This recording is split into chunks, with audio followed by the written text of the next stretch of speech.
الذكاء الاصطناعي ولا اليوم واحد من أقوى التكنولوجيات اللي كتغير العالم بشكل سريع. ما بقرش غير فكرة من أفلام الخيال العلمي، ولا واقع كاين بينا وكيؤثر على حياتنا اليومية من الصباح حتى الليل. أول حاجة، الذكاء الاصطناعي هو نظام كيقدر يتعلم من المعلومات، يتخذ قرارات، ويقوم بمهام كانت سابقا محتاجة الإنسان. مثلا، فالمستشفيات كاينين برامج ذكية كتساعد الأطباء باش يشخصوا الأمراض بسرعة ودقة بحال السرطان أو مشاكل القلب. هذا الشيء كيعني حياة ناس كثيرة كتتحسن بسبب التكنولوجيا.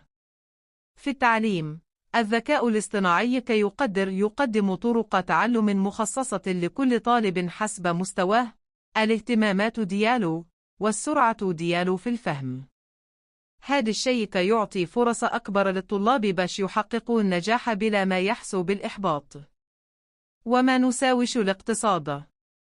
الشركات الكبيرة والصغيرة بدأت تستخدم الذكاء الاصطناعي باش تحسن الإنتاجية وتقلل التكاليف. الروبوتات والأنظمة الذكية كتقدر تنجز مهام معقدة بسرعة أكبر من الإنسان، ولكن هذا الشيء خلق تساؤلات حول الوظائف. واشن البشر غادي يبقوا خدامين ولا الذكاء الاصطناعي غادي يأخذ مكانهم؟ فالمجال اليومي ديالنا، الذكاء الاصطناعي موجود بلا ما نحسو.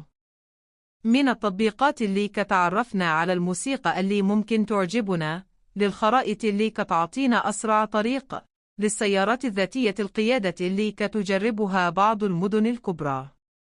كل هذه الخدمات كتخدم باش تسهل حياتنا وتوفر الوقت. ولكن ما كل شي وردي. كاين مخاطر بحال الخصوصية، الأمان، والتحكم في القرارات اللي كيأخذها الذكاء الاصطناعي. واشن غادي يولي قادر يتحكم في حياتنا بلا ما نحسو؟ هذا السؤال خلى العلماء والفلاسفة يناقشوا الأخلاقيات ديال الذكاء الاصطناعي بشكل مستمر.